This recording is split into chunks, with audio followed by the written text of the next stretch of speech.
kapatid, magsimula na po tayo sa ating pulong panalangin. Tumayo na tayo. Buksan na po natin ang ating mga daladalang banal na kasulatan sa Luke chapter 18 po, verse 1. At atin po itong basahin ng sabay-sabay. Nandiyan na po ba tayo lahat? Amen. Okay, basahin po natin salita ng Diyos. And He spake a parable unto them to this end. Amen. Ought always to pray and not to faint. Manalangin tayo. Panginoon, papasalamat kami sapagkat ang iyong salita ay eternal. Hindi po namin kaya i-contain sa isang lalagyan. At lagi mayroong bagong fresh na truth mula po sa iyong salita. Hiniling po namin ang Banal na Espiritu siyang gumabay sa amin sa buong katotohanan. At encourage mo kami, Panginoon, na manalangin ngayong gabi. Sakaling may kasalanan po ng pagkakas. Ano mong gawa ng away, sinasaway namin siya sa pangalan ng Kristo sa buong banal na huwag siyang kilos ang malapit na. Christ's name we pray. Thank you. Amen. And be seated. Okay. So, ating tutunan ng pansin yung palaging pananalangin. At ang ating title ay The Necessity of Prayer. Bakit ba talaga kailangan natin manalangin? So ito alam natin ang quotation na ito na a powerless Christian is a prayerless Christian. Right? At dito sa verse 1 o ito yung key verse na dito ay Christ states the purpose before the parable. No? So sinabi ng Panginoon yun ang layunin ng parabola na para ang kanyang mga alagad ay laging mananalangin. Okay?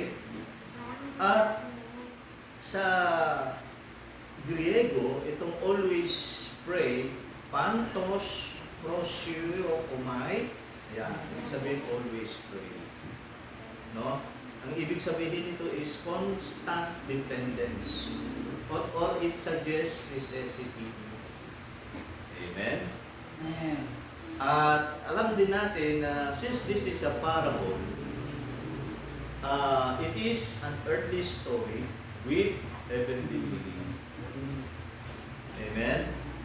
At if we are going to understand it better, so pupunta tayo sa tinatawag na Eastern setting ng isang courtroom kung saan yung panahon ng ating Panginoon si Kristo, ang mga courtroom ay may tent yan.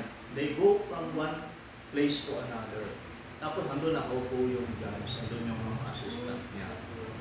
Ngayon, siyempre uso na rin yung palakasan. Pag wala kang doon, wala kang pera, pang suhol, wala kang padrino sa loob, so yung iyong kaso ay hindi makakarating doon sa judge. Amen?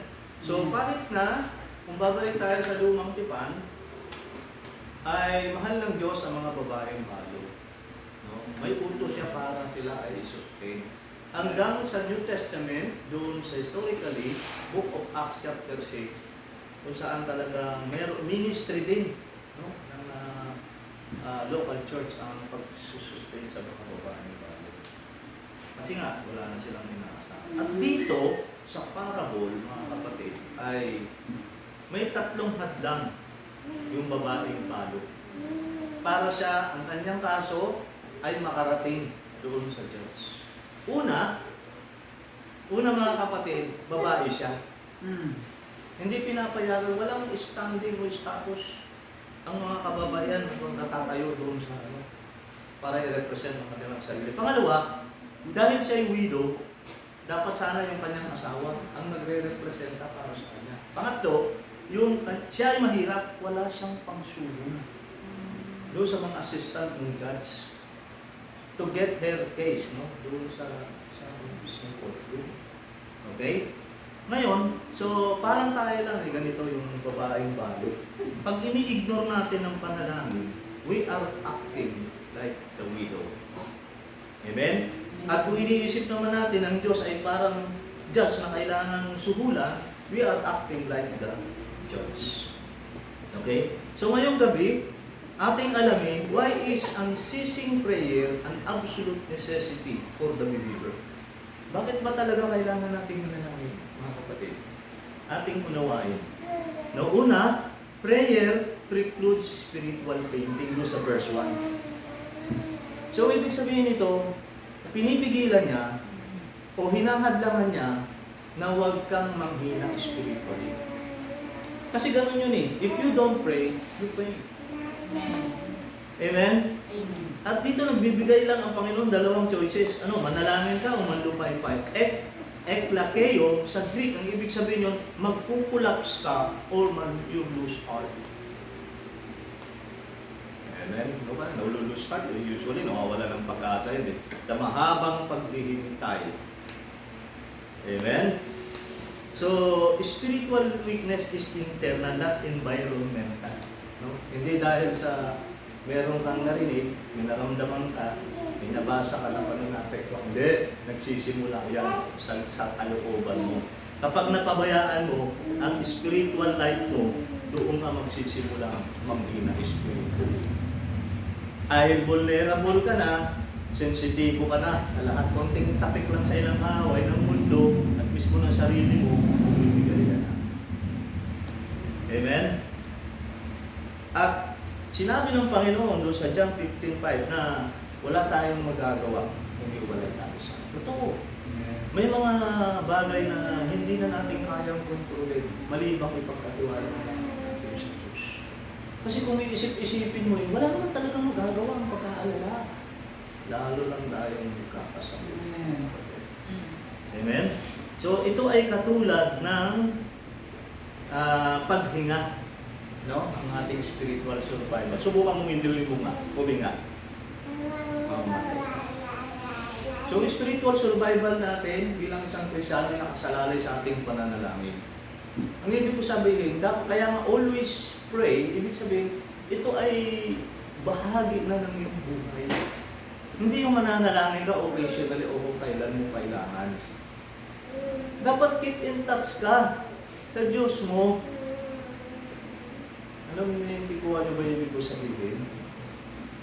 Nalagi ka nakikipag-live sa Kanya kahit sa isip naman. Kahit maliliit na bagay, lagi mo siya dapat pinakausap. Kasi pag nakakunik ka doon sa source, parang battery yan, malakas kayo. Kailangan lang ihina pag disconnected ka na. Pansinin nyo. Amen? So cultivate daily prayer, no, to stop spiritual exhaustion. Kaya tayo napapagod spiritually. Kakaintindi, kaka-worry, nakakapagod yan eh. Stress, nakakapagod mga kapatid. Di ba? Kailangan talaga natin agad ay necessity. Hindi iutos ito ng Diyos kung hindi natin kailangan. Sabi ko nga yung Greek na ginamit, it suggests necessity. Parang pagkain. Subukan mo hindi kumain. Ng 3 beses isang araw, manghihina ka na sa pagdating ng ako. Ganun din, pag hindi ka na nananalangin, nagsisimula ka ng mandupay-pay. Amen? That's sa kakaisip-isip natin. Sabi nga ng talata, 1 Thessalonians 5:17, alam natin. Cross referencing, pray without ceasing. Amen. Okay, pangalawa, dahilan, neglecting prayer negates our identity. Verses 2-5. So, ibig sabihin nito, winawalan niya ng saysay yung pagiging anak natin ng Diyos pag hindi tayo nananalangin. Kasi ang tanong dito, sino ba tayo? Anak kasi tayo ng Diyos eh. Ha? So, ibig sabihin, mahalaga para sa atin ang continuous communication with them. Amen? So, prayerlessness turns children into stranger. Nagiging parang banyaga tayo sa ating Diyos pag walang komunikasyon. No? Ikaw kaya, huwag mo kausapin, no? Huwag mo kausapin. Sabihin mo, 1 taon ng tatay mo. Ano mangyari sa inyo? Parang kayong alien, di ba? Parang alien na kayo. Ayan. Okay, so tingnan natin ha. Note the contrast between yung babaeng balo at saka tayong mga anak ng Diyos. Yung status, tingnan ha, she was a stranger. but we are family. Kita niyo na? Estranghero yung babaeng balo. Tayo hindi, we are family. Pangalawa, she was buried, baog siya, okay, tayo we have bold entry, meron tayong access to the throne of grace. Yung babaeng balo, wala siyang access eh. Bakit? Estranghero siya. Babae siya. Balo. Mahirap. Nakita nyo na? Dito hindi tayo kino-compare sa babaeng balo. Mga kapatid, no? It's just the opposite. Amen? So binibigyan dito din yung contrast. Katulad dito, advocate, she was alone. We have Christ representing us in heaven. Yung babaeng balo, sino magre-represent sa kanya? Patay na yung kanyang masawang lalaki. Contrast ang binibigyan ng emphasis dito sa parable na to. Kaya nga ini-encourage tayo manalangin. Bakit? May access tayo, may status tayo. Amen? Meron tayong advocate, may defense lawyer tayo. Pag pinoint ng devil, kung ang mga kasalanan natin, nasabihin ng ating Panginoon, "Look at my blood. I've seen this precious blood." Amen? Pangalawa, pang-apat, she had no promises. We have great promises. 2 Peter 1:4, no? Meron tayong covenante. Alam mo, hindi nakikipagtipan ng Diyos sa bansang Israel base sa kanyang mga pangako. Yun ang pinaghahawakan ng mga Israelita. Kaya covenante. Pag pansinin mo ang marriage, di ba covenante? Kasi may pangako kayo, magsasama kayo till death do us part. Covenante yan eh. Kanino ba kayo nanumpa? Di ba sa harapan ng Diyos? Ang officiating officer lang yung pastor. O, yung babaeng balo, wala siyang promises na makiklaim doon sa judge. Amen? But venue, she stood in a cold court. We stand at the throne of grace. Kita nyo na? Walang magawa yung babaeng balo kundi bikot siya doon sa tent, hihiyaw siya doon para makuha yung pansin ng judge. Kita niyo kung yung dilemma ng babaeng balo, mga kapatid. Yung capital, tingnan niyo, she fled out of poverty. Pero tayo, God supplies all our needs. Napakayaman natin spiritually. Ang Diyos ay magsusupply. Siya wala out of her poverty. Amen? So, mga kapatid, if we live prayerlessly, is to act like a spiritual orphan when you are, ito pala ay sign ng immaturity. Yung hindi pagiging mapanalangin. Kasi, kapag mature ka na, marirealize mo, teka muna, ano bang identity ko sa Diyos? Anak ako ng Diyos eh. So, meron akong access sa kanya, may confidence ako nakausapin siya. Hindi niya ako itataboy. At kung ano mang bagay hiningi kong kailangan ko, ibibigay na. Amen? Amen. So, ganun no, if we are not prayerful, we are like the poor widow. Yun ang ibig sabihin dito ngayon. Magiging katulad tayo ng poor widow pag hindi tayo prayerful. Lahat ng mga pribilehiyo na mayroon tayo, yung pagiging advocate ng ating Panginoon, yung covenant, yung venue, yung capital, status, access, mawawala sa atin lahat yun. Amen? Amen. Kaya, know our position, step up and approach the throne of grace with holy boldness. Kaya sabi ni Paul, yung sinulat ng Hebrew, come boldly unto the throne of grace. Naintindihan ni Paul perfectly. Yung status natin sa harapan ng the throne of grace, may access na tayo. Meron na tayong defense lawyer. Ano pa ba ang kailangan para hindi mo i-claim yung mga promises ng Diyos? Kaya nga very encouraging itong parable of the persistent widow. Kaya nandun yung pinaka-thesis niya nasa verse 1. Always to pray and not to pray. Tapos, parable is a earthly story with a heavenly meaning. Ano yung mga meaning? Ito na, nilalatag na ni Dr. Luke sa sumulat nito.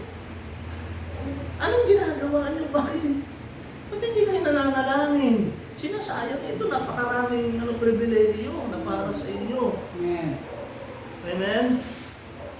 Sabi nga lang ni James 4:3a, give us and receive not. Yan ang batas ng langit. Pag hindi ka humingi, hindi ka tatanggap. Okay, number 3 rather. Prayer align us with a sovereign Father. Verses 6 to 8. So dito, contrast between the corrupt judge and the righteous father. Note the contrast. The judge was selfish. Sabi doon sa verse 5, weary me. Ano ang dahilan? Bakit niya pinakinggan yung babaeng balo? Hindi dahil kind siya. Hindi dahil just siya. Hindi dahil sabi doon, baka ako ay kanyang weary me. Ibig sabihin nito, ang pagkagalit gamit din, hypopias, give a black eye, or literally ruin reputation. No? Siyempre kasi maraming doon kasi sa courtroom setting, maraming tao, pwede nila kasi panuorin kung ano pa nangyayaring paglilipis doon. So, pinoprotektahan ng unjust judge yung kanyang reputasyon. Bukod doon sa, siyempre, ginagambala siya, baka isipin ng mga tao, grabe, sumisigaw na may babae balo hindi mo pa pinakikinggan. Okay, kanya na. Ngayon, ang Diyos natin, hindi siya ganon. He is a loving Father. Yun ang huwag natin kakalimutan sa ating Kristo. Hindi mo kailangan sumigaw. Hindi mo kailangan sumulan ng Diyos. Hindi mo kailangan makipag-argumento sa Diyos. Basta ilatag mo sa harapan ng Ama. Ano yung pangangailangan?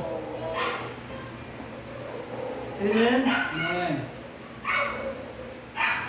Yeah, He is attentive, no? Ito, yung mensahe ng Diyos sa nakarang Wednesday night, yung sa Psalms 34:17, the righteous cry, and the Lord heareth. So yung Hebrew word na pagkagamit heareth, intelligently listening. Ibig sabihin, pinakikinggan niyang mabuti. Pag tayo palang mga righteous, ay nakikipag-usap sa Diyos, hindi man natin nakikita ang tainga ng Diyos, kaya kanyang mukha nakaharap sa atin. Ibig sabihin, pinakikinggan niyang mabuti. Oo anak, ano ba yun? Parang ganon. Ini-entertain niya tayo, hindi yung sa mga unrighteous, nakaganon siya, wala siyang wala siyang siyempre, wala namang relasyon. Sa atin, may poon. Amen? So, he's ready to answer. Kung sa John 16:23, hindi pa kayo humihingi. Humingi na kayo sa aking pangalan sa Ama at ibibigay ko. Sabi ni Apostol John. So, if a corrupt judge help a nagging stranger, how much more will a loving Father answer his own children? Yun ang argumento dito. Luke is argument, ang tawag dito, nakikipag-argumento siya from lesser to greater. Kung yung, mas ang judge nakinig dun sa nagger na widow yung pa kayang loving Father natin. Nakita niyo yung punto? Hindi niya ibibigay. Amen? So, ang corrupt judge demands cash, no? A loving Father desires closeness. Ibig sabihin, naglolong ng Diyos natin, no? Siya yung naghihintay lagi para sa atin. Ang gusto bilang Ama, yun yung emphasis ito, Father Parang isang anak, kahit alam na ng tatay, no-uwi siya, diba? Remember? Pero gusto niya kasi yung closeness. Hindi mangyayari yan kung wala ng communication. Sa piling mo, kahit sabi alam na ng Diyos, pero may utos ang Bible, pray without ceasing, hindi buong Biblia yung alam na ng Diyos. Kailangan sabihin mo pa rin kasi after ng Diyos sa yung relationship natin sa kanyang mag-ibig. Ganun din tayo likewise.